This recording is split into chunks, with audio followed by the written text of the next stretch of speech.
नमस्कार दोस्तों, आप सबका हमारे चैनल कथा संग्रह पर बहुत बहुत स्वागत है। आज की हमारी कहानी का नाम है माँ बिन कैसा मायका।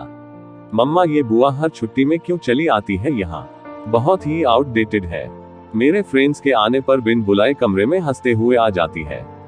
मुझे बिल्कुल पसंद नहीं इनका मेरे कमरे में आ जाना। पहले की बात और थी मम्मा, तब मैं छोटी थी, पर अब आप बोल दो वरना मैं बोल दूंगी उन्हें, फिर ना कहना। मिष्टी के ये शब्द सुनते ही निधि सकते में आ गई। तभी भाभी मिष्टी से बोली, धीरे बोलो बेटा, कहीं सुन ना ले। मुझे खुद उसका आना अच्छा नहीं लगता, हम तो नहीं बुलाते हैं, खुद ही चली आती है। तुम्हारे पापा भी कहाँ पसंद करते हैं उससे, देखा नहीं कितना कम बोलते हैं उससे, पर वो समझे तब ना। वो तो अभी भी इस घर को खुद का ही घर समझती है। आते ही अपना सामान दादी के कमरे में ऐसे रख देती है जैसे उसी का कमरा हो। निधि के ये सुनते ही हाथ पैर जड़ हो गए। उसके एकमात्र भैया भाभी और भतीजी उसे इतना नापसंद करते हैं। अरे वो तो इसलिए हर छुट्टी में आ जाती है ताकि भाई को ये ना लगे कि अम्मा के ना रहने से उसने उसे अकेला छोड़ दिया। मिष्टी, जिसका नाम उसने ही बड़े सोच समझ कर रखा था, वो भी अब बुआ को। ओह, ये क्या? शायद भाभी और मिष्टी सही कह रहे थे। उसकी आंखों से अश्रुधारा बह निकली। रात को खाने पर जब वो भाभी संग रोटियां सेंक रही थी, तब सब कुछ भूलकर फिर से भाई की थाली में घी वाली रोटी डालने लगी तो वो बोल उठा, छोटी ये क्या है? हमेशा अपने मन की चलाती हो, जब मुझे घी नहीं खाना तो नहीं खाना। और अपनी पत्नी से बोला, क्या तुम्हें नहीं पता मैं क्या खाता हूँ क्या नहीं? भाभी धीरे से बोली, तुम्हारी बहन जब मेरा अधिकार मुझे दे तभी तो कुछ कहूँ। निधि को लगने लगा था कि शायद अब उसे यहाँ नहीं आना चाहिए और बहुत ज्यादा दखलंदाजी नहीं करनी चाहिए। और अगले ही दिन, भैया मैं जा रही हूँ, इनका फोन आया है, कुछ जरूरी काम है।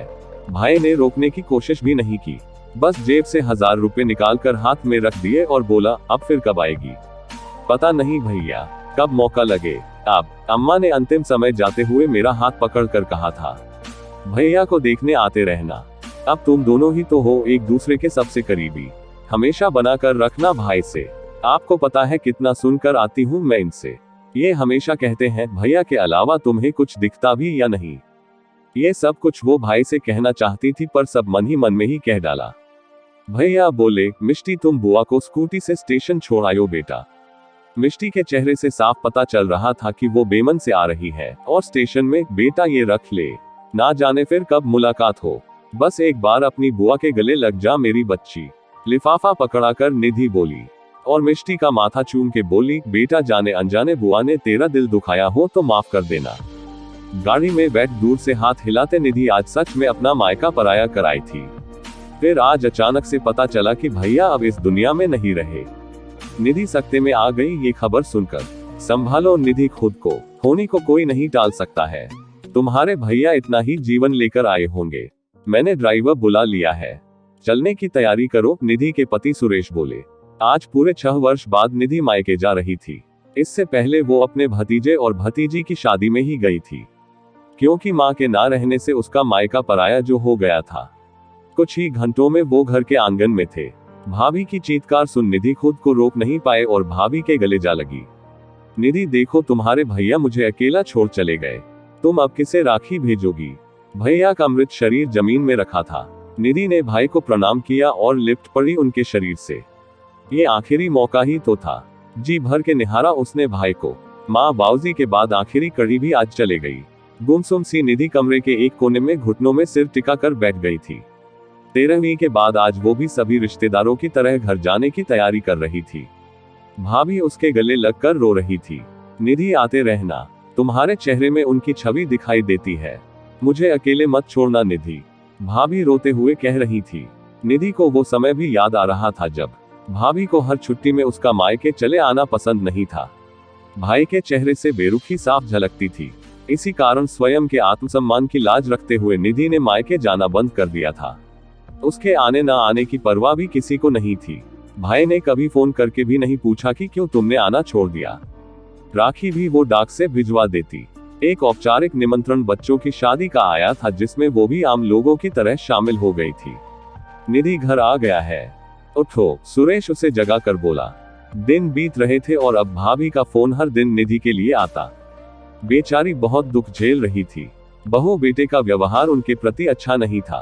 जो भाभी महारानी बन के रहती थी, वो आज घर की नौकरानी की तरह। उफ, दिन कैसे पलटते हैं। ये निधि भी देख रही थी। कुछ दिनों के लिए उसने भाभी को अपने पास बुला लिया। अब अक्सर भाभी उसके पास आ जाती। आज रक्षाबंधन था। निधि भाई के नाम की राखी मंदिर में ठाकुर जी को बांध ही रही थी कि उसका मोबाइल बज उठा। निधि ने देखा उसमें भाभी लिखा आ रहा था। प्रणाम भाभी, कैसी हो? रक्षाबंधन की बधाई। कुछ भी ठीक नहीं निधि। आज त्योहार के दिन बहू ने मिष्टी को फोन में ही सुना दिया कि हमारे घर में आने कोई जरूरत नहीं है। मुझसे तो मेरे बेटे ने ही कह दिया कि अगर मिष्टी मिष्टी कहना है तो चली जाओ उसके ही घर। मेरी बेटी को आज उसके मायके से पराया कर दिया। मुझे माफ कर दो निधि। कुछ बरस पहले मैंने भी कुछ ऐसा ही किया था तुम्हारे साथ। मेरे किए की सजा ईश्वर ने मुझे सूद समेत दे दी है। निधि बेशक भाभी से कह रही थी कि आप ऐसा ना कहें, पर ऊपर से ईश्वर अपना न्याय देखकर मुस्कुरा रहे थे। दोस्तों, आज की हमारी कहानी आपको कैसी लगी यह हमें कमेंट करके जरूर बताएं और ऐसे ही और कहानियां देखने के लिए हमारे चैनल को सब्सक्राइब जरूर करें। धन्यवाद।